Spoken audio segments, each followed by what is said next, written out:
Good morning, everyone. Investigators in Strikeforce Drib have released the images of 12 men police would like to speak to about the public order incident at Wakeley last week. These men have been identified by detectives in relation to their violent and aggressive nature on that night. There are obviously other people at that location at the time which had their faces covered, and police are asking the members of the public and family if they could help us identify those people at that scene as well. There are up to 50 people we're looking for. The Strikeforce Dribs was established after the stabbing of the 53-year-old religious leader at that location, which led then to the public order incident. Since then, up to 104 police vehicles have been damaged, and we have over 50 criminal investigators investigate this matter, as well as another 60 HVP and police investigating that.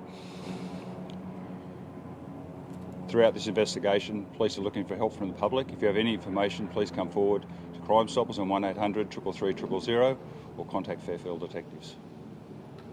What are your estimated numbers of the amount of people that attended the riot, and what is it about the 12 men that they're alleged to be involved in? Look, there was up to about 2,000 people attended the riot. We believe that there's 50 people that have definitely gone there simply because they wanted to start problems. We know that there's groups of families involved that have gone there to support their parishioner, and we're not looking for those people, but again, we'll be looking to speak with them if they can provide us any information about the people involved in that violent behaviour. So these people have smashed police cars, assaulted others, those sort of crimes? Yeah, we have up to 600 hours of video footage of and body-worn footage of police. The investigators are working through it at this time. And again, we were looking for support from family members and obviously members of the public who may be able to identify different people at those locations. We have specific people who have been identified with tattoos, facial earrings, any sort of distinguishing features that may be able to put police in contact with those people so we can discuss with them about their involvement at the time. So far, the 3 people charged have been charged with sort of offences on the milder end of the spectrum. Are any of these men you've identified today thought to have, for example, been the ones who broke the police officer's door or directly assaulted police? Again, they're the 12 most serious offenders we've identified. Again, the detectives done a fantastic job so far. They've used the video footage and the body-worn footage from the scene, as well as social media, to identify these 12 main aggressors. The charges against them are likely to be more serious, but again, until we speak to those people, we can't make any examples at this point. Have police identified any ringleaders or instigators in the riots? This group of 12 is probably the main people we want to speak to start with. Again, their actions at that time obviously influenced others to take action at that time. They're making a big point of getting those 12 people in, so if those people see themselves in the footage or in the images which will be broadcast on print media and obviously the wider media, please hand yourselves into Fairfield Police or make contact with Crime Stoppers. This is a big strike force that you set up. As you listed dozens of officers looking at hours and hours of video footage. Why have only 3 arrests been made? Again, probably the biggest thing to start with was it's at night. We've got all this video footage. We need to positively identify people before we bring them in.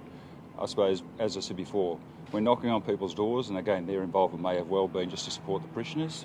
We just need the information from the public to identify the main aggressors. There were people there who just deliberately went to that location to start problems with police, and it's obviously with the amount of vehicles damaged and the amount of police injured that this took place. Is the community closing ranks though? Like, are you getting much information? No, with the support of the religious leaders, they have given us support that they are asking their parishioners and their people involved to obviously pass their information over to police. We want to make sure that we talk to the right people. And again, if we have to talk to 2,000 people to get the answers we have to get, that's fine with us. Just to clarify, no one's actually handed themselves in yet or dobbed anybody in that was also there? No, at this stage, all the investigations, all the people have been arrested by police, have been identified. We've gone to their locations to arrest them. Are police undertaking active raids on homes today? There are multiple lines of investigation at this point. I'd rather not say whether we're making active investigations with people's knocking on doors, but Strikeforce Dribs is continually out in the place 24 hours a day, looking at people, making sure that our religious locations are safe and making sure that a follow-up is done by investigators. With the 12 that have been identified today, would police say that they appeared on the night, they weren't actually involved they weren't from the church or within the church proceeding itself? It looks like those people have come from outside. As we said before, when it first started, the initial response from the people inside, they did a great job holding the young offender down. And obviously, once it's been live streamed, others have come around. The police investigations are based around that fact that obviously thousands of people have come from surrounding suburbs to the location. And again, we're using all our resources, ANPR and other investigative means, to identify those people that have come in to obviously support their parishioners, but also there's people there who have come for the wrong reasons. And the majority of the people that were involved in the riot, so to speak, did come externally. And was that just because they were viewing the live stream, or were they messaged, or sort of either directly or through social media by people within the church to come? No, I think it's one of the problems with social media. It gets out so quickly. People have made their own decisions to come to that location. I can't say what a single person's thoughts might be at that time, but again, if some people have definitely come there for the wrong reasons. They've seen the anonymity of being in a riot. They thought they could get away with doing offences against police vehicles and police cars.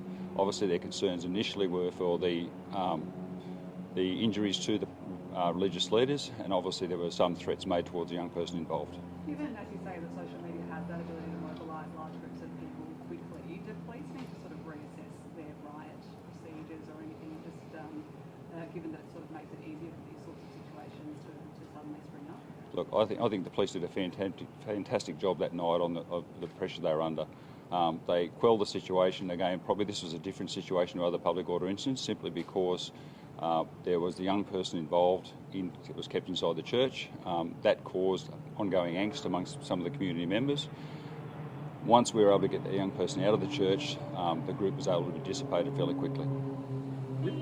I was going to ask, the church has said that there have been fake calls for protests and similar things at the church premises since the incident. Does that concern police that there have been these fake calls to protests at the Wakeley property? Most definitely, and again, there's been lots of calls on social media about religious locations being targeted. There's been calls about Muslim women being targeted. There's been multiple calls across a whole load of areas, which, again, police are asking people to just think rationally at this stage. We've spoken to both parties involved. There has been some sort of peaceful negotiations between both the Muslim and the Syrian community, and we're hoping that that is the standard set by the community now. The 15-year-old who lost fingers in the incident, has the police charged anyone over that, or is it still believed that was self-inflicted/accidental? That's still part of the investigation. I'd rather not say at this point. What other ongoing conversations are happening between police and faith and religious leaders? We've got the Wakeley are obviously engaging with our local leaders. Fairfield done a fantastic job getting out amongst their community, especially the religious locations across there. And again, as we said before, the disruption and HVP strategy from Strikeforce Dribs is targeting all religious locations in southwestern Sydney.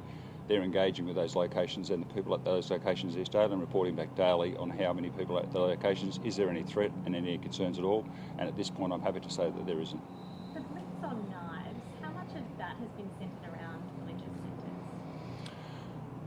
Recently, we've obviously had Strikeforce Pivot, which was aimed at our youth command, at the youths in schools. They talk about knives. We've also had Operation Foil in the last few weeks, and I think we've reported that 51 knives were confiscated as part of that investigation. Foil is updated and run every time there's a concern with the police, and we notice there's a concern. But again, 51 knives to be confiscated across the state in a very short period of time, that's obviously a concern for us and the police at any time.